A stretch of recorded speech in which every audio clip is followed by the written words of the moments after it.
कधीच नाही चुकणार तुमचे फेवरेट टीव्ही शोज झी5 सोबत, तेही एकदम फ्री। आजी आजी आजी मला तुमच्याशी बोलायचं आहे। आजी आजी आजी एक मिनिट। आजी आजी असं जाऊ नका। आजी पाय धरतो। आजी थांबा प्लीज। मला मला चंद, इथं ना गल्लीत तमाशा नको, इथे लोकांच्या समोर नाटकं। जे काही बोलायचं ना तिथं बाकड्यावर बसून बोलूया। तमाशे करायची सवय झाली आहेस नाही। बस आता बोल, तुला काय बोलायचंय ते। पण एक गोष्ट ध्यानात ठेवायची, तू जे काय मला सांगशील ते सांगितल्यानंतर मी तुला माफ करेन। माझं मन बदलल आणि मी घरात चल म्हणन तुला, तर ते होणार नाही। कारण तुझी चूक इतकी मोठी आहे ना की ती काना डोळा करण्यासारखी नाही आहे। मला मला मान्य आहे आजी, तुम्ही बरोबर बोलताय। खूप मोठी चूक घडली माझ्या हातून। मी जर श्रीमंतीचं सोंग घेतलं, दिव्याला नाही नाही त्या गोष्टींबद्दल खोटं बोललो, नसते देखावे उभे केले। आजी, मी जे काही केलं ते का केलं? कारण मी प्रेमात होतो। नाही, मला मान्य आहे सगळी चूक माझीच आहे। पण माझं दिव्यावरचं प्रेम कधीच खोटं नव्हतं, कधीच नाही। आजी, या सगळ्या गोष्टींदरम्यान मी दिव्याला कधीच त्रास दिला नाही किंवा तसा प्रयत्नही केला नाही। आजी, मी तिला गावी घेऊन गेलो हेच सांगायला की अगं मी श्रीमंत घरातला नाहीये, मी फार साधा आहे। पण मला थोडा वेळ हवा होता आजी, कारण भीती होती की ती लगेच मला सोडून निघून जाईल। मला वाटलं की तोवर तिला गावाकडच्या आयुष्याची, तिकडच्या राहणीमानाची सवय होईल, तिचा सराव होईल। आजी, एवढे दिवस दिव्या माझ्याबरोबर त्या गावात राहिली, सगळ्या गोष्टी शिकली। मला फार कौतुक वाटायचं हो तिचं। पण तिला जसा मी इथे घेऊन यायचो ना, ती परत तशीच वागायची, सारखा पैसा पैसा पैसा करायची। दिव्यासाठी कदाचित पैसा महत्वाचा असेल, पण माझ्यासाठी फक्त माझी दिव्या महत्वाची हो। आणि आजी, मला माहिती होतं की एक ना एक दिवस माझ्यावर ही वेळ येईल आणि मला येऊन तुमचे पाय धरावे लागतील। पण तोवर तिला जसं आयुष्य हवं आहे तसं मी द्यावं आणि तिच्या बरोबर राहावं असंच मला वाटलं। आणि आजी, खरं सांगतो, जर दिव्याला हेच हवं असेल ना, तर मी आयुष्यभर उधारी माझ्या डोक्यावर घेऊन जगायला तयार आहे। फक्त तिने माझ्या बरोबर असावं। इथंच चुकलास सर तू। नाही म्हणजे तू तिच्यात बदल चांगले केलेस, तिला रीतभात शिकवली, ती शिकली।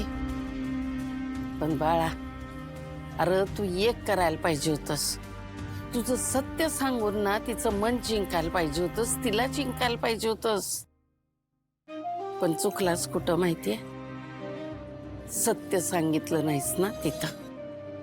अरे तिला सत्य सांगून जर तिचं मन जिंकलं असतस ना, तर आयुष्यभर तुम्ही एकत्र राहिला असता। अरे बाळा, खोट्याच्या आधारावर संसार टिकत नाही रे। कळलंय मला आजी, खरंच कळलंय।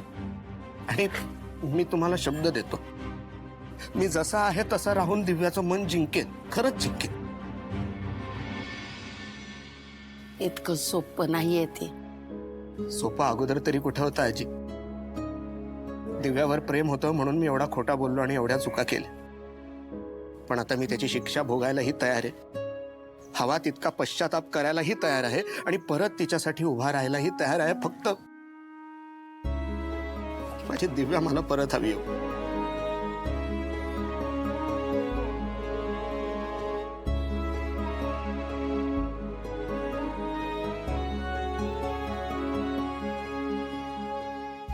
खरंच तुझं प्रेम आहे माझ्या दिव्यावर? हो आजी, माझं आयुष्य आहे दिव्या, आणि तिच्यावर केलेलं प्रेम हेच माझ्या आयुष्याचं सगळ्यात मोठं सत्य आहे। ठीक आहे, तुझ्यासाठी मी एकदा प्रयत्न करेन, कारण माझ्या दिव्यावर तुझं खरं प्रेम आहे हे थोडं थोडं का होईना पण माझ्या लक्षात येत आहे। पण पहिल्याच ह्याच्यात ती माझं ऐकल असं काही मला वाटत नाही. कारण किती बी झालं तरी ती माझी नात आहे. ती किती हट्टी आहे ना ते मला चांगलं माहित आहे. पण प्रयत्न तर मी नक्कीच करणार. हा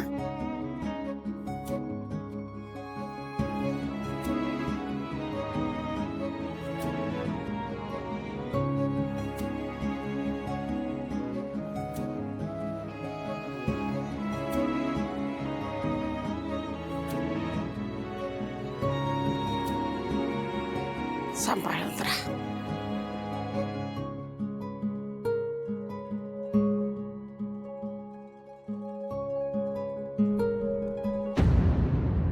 या दादा. एकच मिनिट थांबा. आई, काकू, संपदा, शिवा, ये काकू ये. काय अर्शू, काय झालं? अगं ये ग. अरे वा, गजरेवाला. हे बघ. सीताई आशूने गजरेवाला घराबाहेर बोलवलाय, लवकर ये. आई. काय रे? ये. हे कशासाठी? घे तुमच्यासाठी. काय हे बघ. आयुष्यभर गजरे आणले? हा. अगं ते बाहेर उभे होते तर त्यांना म्हणलं आत या जरा, आत सगळ्यांसाठी गजरे. सगळ्यांसाठी. हा. काकू. तर मग खूपच रोमॅन्टिक होत चाललायस रे तू. तोंड बंद ठेव, नाही तर तुला गजरा तुला देणारच नाही. हा बरोबर, मला खा आता. गप्प बस. हे घे. थँक्यू. आई. थँक्यू.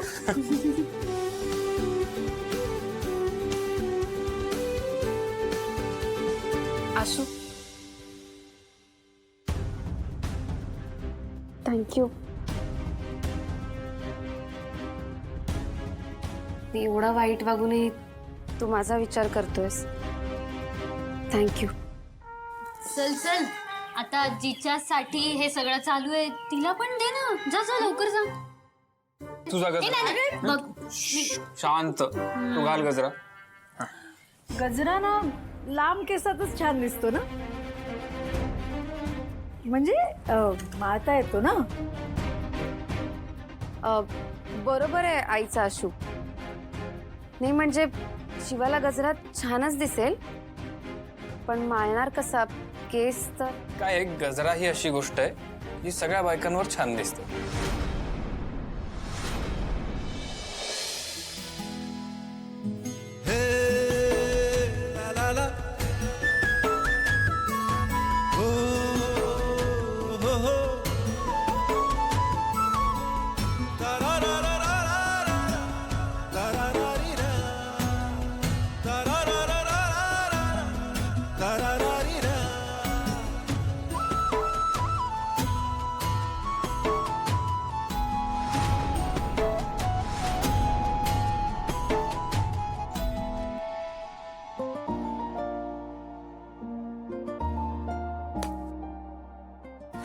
दादा पैसे या. अरे वा आशू, छान दिसतोय ना गजरा. मस्त. हे तुझं उत्तर आहे का?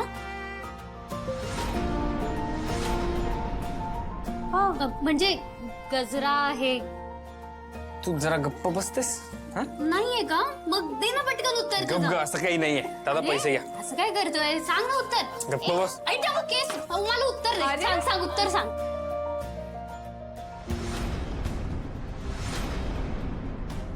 तू मला म्हणालास वेगळं आणि वागतोयस वेगळं. या शिवाने तुला प्रेमात पडलं की काय? झी5 ॲप डाउनलोड करा आणि पहा सर्व एपिसोड्स एकदम फ्री.